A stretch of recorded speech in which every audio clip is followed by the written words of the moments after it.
नमस्कार दोस्तों, स्वागत है आप सभी को असम ज्ञान में। दोस्तों, आज के इस वीडियो में हम जानेंगे कि माँ के गर्भ में 9 महीने तक बच्चे का विकास कैसे होता है, यानी कि कौन से महीने में बच्चे के कौन कौन से अंग बनना शुरू हो जाते हैं। गर्भ में उस बच्चे का विकास किस तरह से हो रहा होता है, उसका वजन कितना होता है और वो बच्चा कितना बड़ा होता जाता है। तो दोस्तों, इस वीडियो को अपने फ्रेंड्स फैमिली के साथ ज्यादा से ज्यादा शेयर करें और ये वीडियो अच्छा लगता है तो इस वीडियो को लाइक भी जरूर कर दे। तो चलिए शुरू करते हैं। पहले जान लेते कि प्रेगनेंसी के लिए कौन सा समय सबसे बेहतर होता है। दोस्तों, पीरियड के 14वें दिन ओव्यूलेशन होता है, यानी कि अंडा बनता है और इसके बाद ये फ्लोपियन ट्यूब में आता है और इसी प्रोसेस को ओव्यूलेशन कहा जाता है। ओव्यूलेशन के समय यानी कि इसके 1-2 दिन पहले फिजिकल रिलेशन बनाना अच्छा होता है, क्योंकि फ्लोपियन ट्यूब में ही आदमी का स्पर्म महिला के एग से मिलता है और जिससे एम्ब्रियो बनता है और इसी प्रोसेस को निषेचन यानी कि फर्टिलाइजेशन कहा जाता है। ट्यूब में फर्टिलाइजेशन होने के 5-6 दिन में भ्रूण यानी कि एम्ब्रियो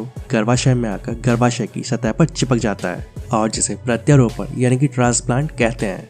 और इस समय उस महिला को हल्की ब्लीडिंग या स्पॉटिंग हो सकती है और ये एक नॉर्मल सी बात है। और इसके बाद एम्ब्रियो गर्भाशय में ही बड़ा होकर बच्चा बनने तक का पूरा सफर तय कर जन्म लेता है। अब जैसे जैसे एम्ब्रियो का विकास होता जाता है, उसके आसपास एक पानी की थैली जिसे एमनियोटिक शेक कहते हैं वो बनने लगती है और जो उस बच्चे के लिए एक तकिए का काम करती है। और इसी समय एक प्लेसेंटा भी बनने लगता है और जो एक गोल डिस्क के जैसा ऑर्गन होता है और यही माँ और शिशु को जोड़ता है, जिससे कि माँ के पोषक तत्व उस शिशु को मिलते रहे। दोस्तों, पहले महीने में शिशु का चेहरा आकार लेने लगता है और इस दौरान मुंह, आंखें, नीचे का जबड़ा और गला भी बनने लगता है। साथ ही ब्लड सेल्स भी बनना शुरू हो जाती हैं और ब्लड फ्लो होना भी शुरू हो जाता है। और इस पहले महीने के आखिरी तक भ्रूण यानी कि एम्ब्रियो का आकार एक चावल के दाने से भी छोटा होता है। इसके बाद दूसरे महीने में चेहरा और भी ज्यादा विकसित होने लगता है और धीरे धीरे बच्चे के दोनों कान बनना शुरू हो जाते हैं और दोनों हाथ, पैर और उनकी उंगलियां, आहार नलिका और हड्डियां बनना भी शुरू हो जाती है। और छठे सप्ताह में उस बच्चे की धड़कन सोनोग्राफी के माध्यम से देखी जा सकती है। इसी समय दिमाग और स्पाइनल कॉर्ड बनाने वाली न्यूरल ट्यूब भी बन जाती है और उस बच्चे में थोड़ी सी भी महसूस करने वाली क्षमता पैदा होने लगती है। और इस महीने के आखिरी तक शिशु विकसित होकर 1.5 सेंटीमीटर का हो जाता है और उसका वजन भी 1 ग्राम हो जाता है। इसके बाद तीसरा महीना उस शिशु के विकास का सबसे जरूरी पड़ाव होता है और इसी वजह से इसे पीरियड ऑफ ऑर्गेनोजेनेसिस भी कहा जाता है। और इसी समय उस शिशु का चेहरा, हाथ, पैर और उंगलियां पूरी तरह से बन चुकी होती हैं। साथ ही नाखून भी बनना शुरू हो जाते हैं। साथ ही उसके रिप्रोडक्टिव ऑर्गन भी बनने लगते हैं और इसी महीने के आखिरी तक हार्ट, आर्टरीज, लीवर और यूरिनरी सिस्टम काम करना शुरू कर देते हैं।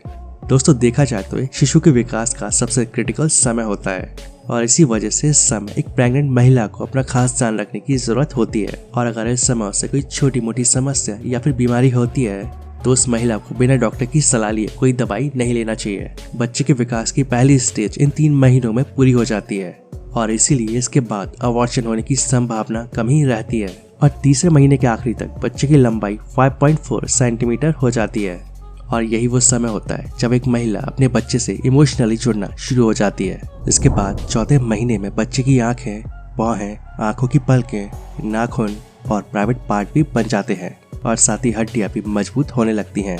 और इसके बाद बच्चा सिर घुमाना, अंगूठा चूसना आदि शुरू कर देता है और नर्वस सिस्टम काम करना शुरू कर देता है। और इसी महीने फीटल डोपलर मशीन से माँ बच्चे की धड़कन को पहली बार सुन सकती है। और सामान्यतः यही वो टाइम होता है जब डॉक्टर आपको डिलीवरी की डेट भी दे देते हैं। और इस समय शिशु का वजन 100 ग्राम और उसकी लंबाई 11.5 सेंटीमीटर हो जाती है।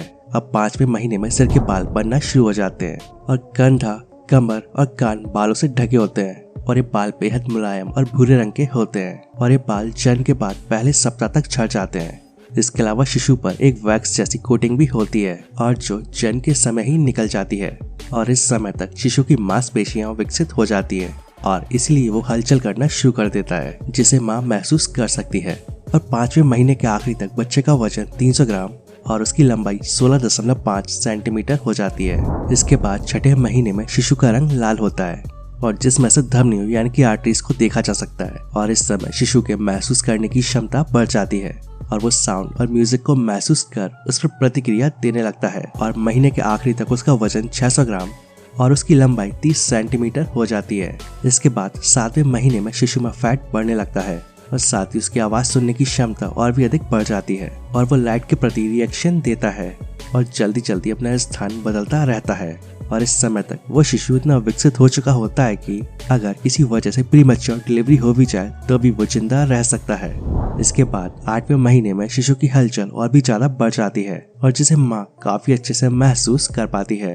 और यही वो समय होता है जब शिशु के दिमाग का विकास काफी तेजी से हो रहा होता है और अब वह सुनने के साथ साथ देख भी सकता है और लंग्स के अलावा अन्य सभी शारीरिक अंगों का विकास पूरा हो चुका होता है। और इस महीने में उसका वजन 1700 ग्राम हो जाता है और साथ ही उसकी लंबाई 42 सेंटीमीटर तक हो जाती है।